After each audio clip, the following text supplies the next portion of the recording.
Hello dear viewers.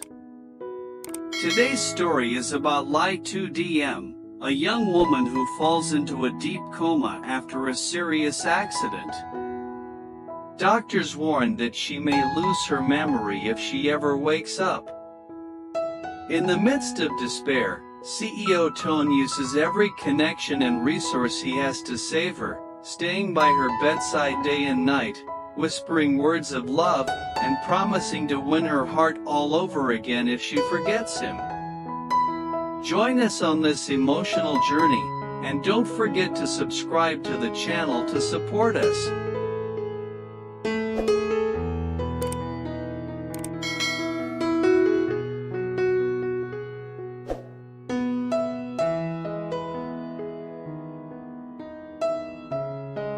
The piercing wail of the ambulance echoed through the empty mountain road, cutting through the stillness of the night. Inside, Ly Tu Diem lay unconscious, her delicate face smeared with blood, her breathing shallow. Every bump on the road seemed to jolt the fragile thread of life she was clinging to. Paramedics worked relentlessly, performing CPR, adjusting her oxygen mask, and shouting codes into their radios. CEO Toan arrived at the hospital moments later, heart pounding, barely able to keep himself upright.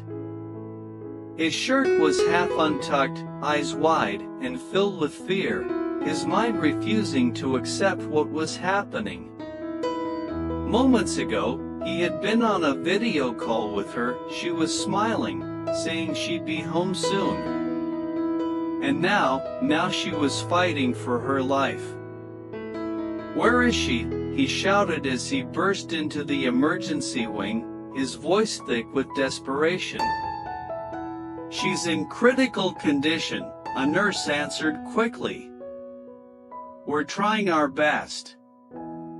Toan paced the corridor like a man possessed, running both hands through his hair, his thoughts spiraling. Memories of her laughter, her soft voice, the way she always warmed his cold heart, all rushed back, stabbing at his chest like thorns. His assistant tried to approach, phone in hand with incoming calls, but he waved him off. Nothing else mattered now. Inside the operating room, a team of doctors fought hard to stabilize Ly Tu Diem. Her injuries were severe head trauma, fractured ribs, internal bleeding. The lead surgeon made the call for an emergency neurosurgery to relieve the pressure building inside her skull. For hours, the lights outside the surgical suite remained red. The hallway was silent, thick with tension and unshed tears. Finally, the door creaked open. A doctor, still in surgical gear, removed his mask slowly and stepped forward. "Mr. Toan," he began softly, his voice tired. "She made it through the operation, but she's in a deep coma." Toan froze, eyes locked on the doctor's face. "We can't say how long she'll remain unconscious," the doctor continued, gently. "And I must be honest with you. If she wakes up, there's a significant risk that her memory will be affected, possibly permanently. We're dealing with severe trauma to the brain." The world around Toan seemed to blur and spin. He struggled to find his voice, but the words caught in his throat. Memory loss? A future where Ly Tu Diem wouldn't remember him? The very thought felt like a knife slicing through his soul. "No. No," he finally whispered, his voice barely audible. "That can't happen." He turned toward the glass window looking into the recovery ward.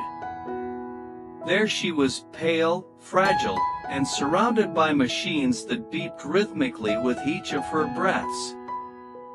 Tubes and wires trailed from her body like lifelines tethering her to the world. He leaned his forehead against the cool glass, fighting the wave of emotion rising within him. It wasn't supposed to be like this. He was supposed to protect her, to build a future together, not watch her lie lifeless, teetering on the edge of darkness. Beside him, Diem's mother sobbed quietly, holding a prayer book close to her chest. Toan gently placed a hand on her shoulder, offering silent support even as he, too, felt like he was falling apart inside. "We'll do everything we can," the doctor said, before walking away. Toan stood there for a long time, unmoving, his eyes locked on the woman he loved more than life itself. He knew in that moment, no matter the cost, no matter what it took, he would bring her back. He would not lose her. Not now. Not ever.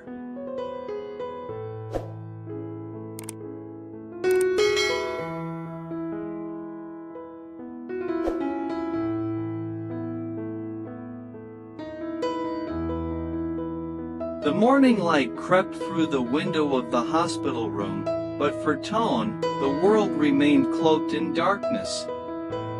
Days had passed since Ly Tu Diem slipped into a coma, and she still lay there, motionless, a ghost of the vibrant woman she once was. The steady beep of the heart monitor offered the only sign that her soul was still tethered to this world. Toan sat by her side, his suit wrinkled, his eyes hollow from nights without sleep. His phone buzzed constantly, board meetings, investor calls, urgent emails, but he ignored them all.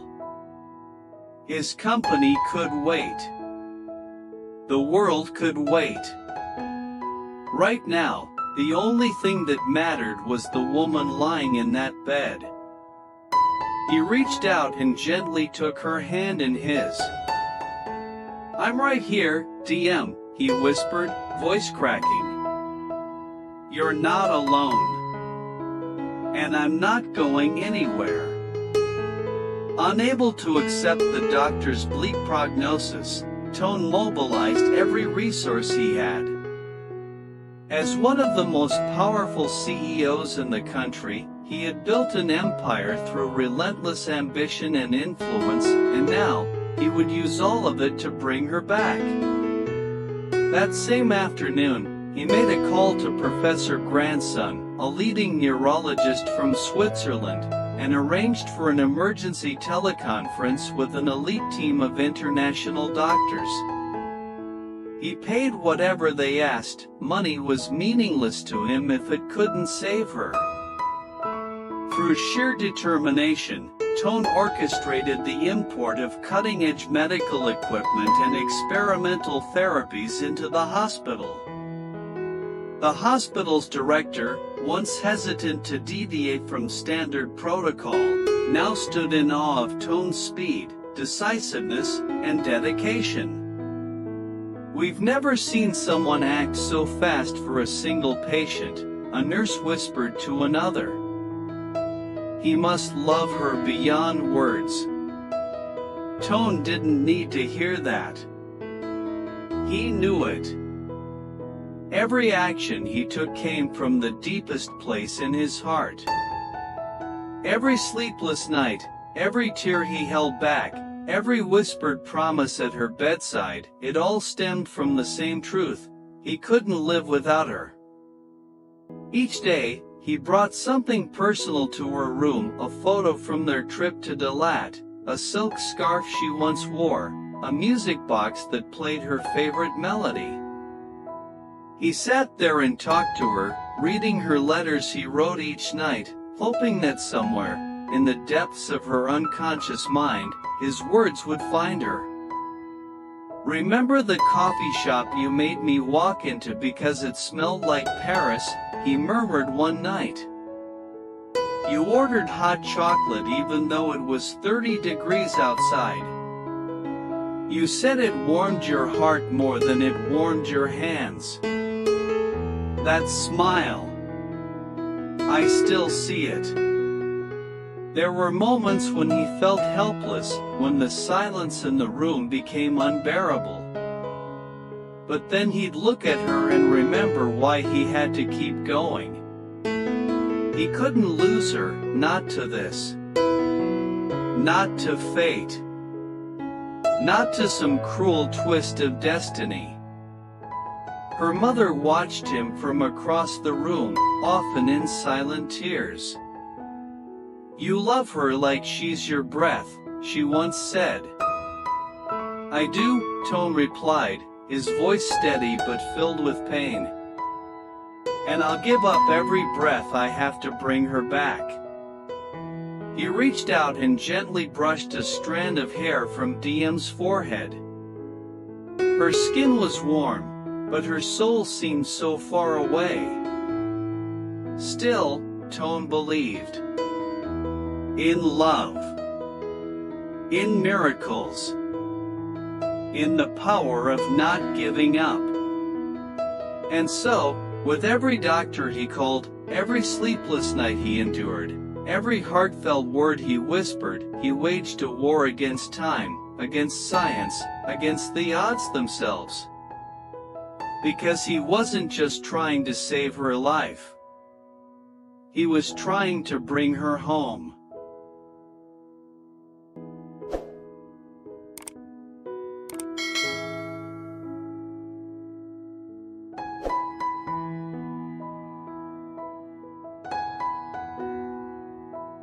The night had grown quiet, almost too quiet.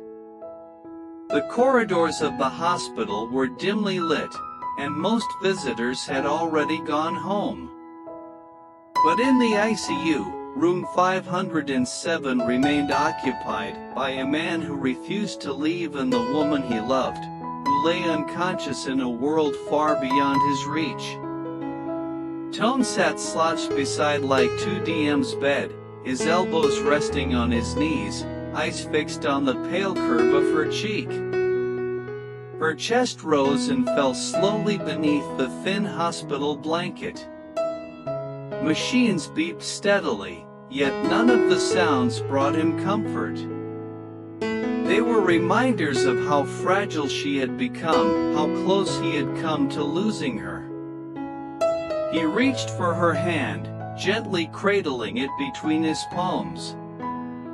It was warm but lifeless. He kissed her fingertips, then held them against his forehead, eyes closed. "Can you hear me, Diem?" he whispered hoarsely. "It's me. It's Toan. I'm still here. I've always been here."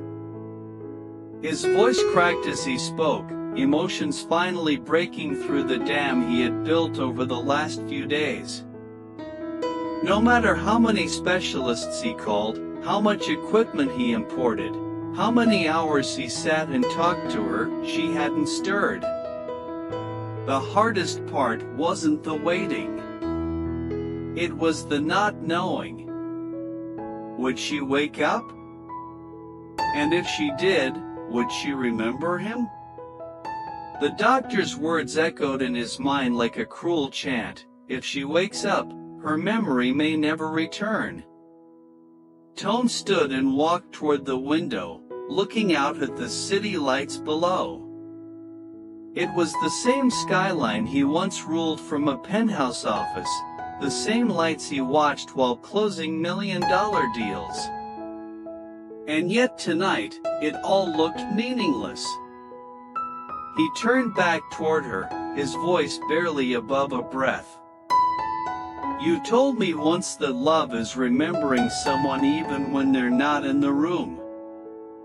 He paused, his eyes stinging. "But what if one day, you open your eyes and don't remember me at all?" He walked slowly to her side again, pulling the chair closer, and sat down. DM, if that day ever comes. I want you to know, I won't run away.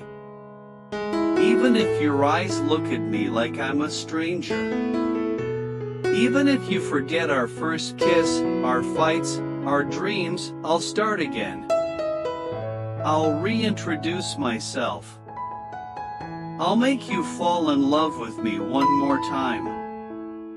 He took a shaky breath, his gaze locked on her face. I'll wait for you, no matter how long it takes. I'll be here every day, until your eyes find mine again and call me by name. His voice softened into something broken but resolute. I love you, Ly Tu Diem. And even if you forget me, I will never forget you. Outside, the wind rustled the trees, brushing softly against the glass as if whispering prayers. Inside the room, silence reigned again, except for the rhythmic beeping of hope. Her mother entered quietly, a cup of tea in her hand. She paused when she saw Toan sitting by the bed, holding Diem's hand like a lifeline. You should rest, she said gently. I can't, Toan replied, not looking up. Not until she opens her eyes. The older woman sighed and walked to his side. She placed a hand on his shoulder. She feels your love, even now. Sometimes, love reaches the places medicine can't. Toan said nothing, but nodded slowly. As the night deepened, he stayed right there, whispering stories, humming her favorite song, and reminding her of everything they had built together. Because for him, this wasn't the end. It was the beginning of a new promise. That no matter what came next, amnesia, recovery, or heartbreak, he would stay. He would love her again, from the very start.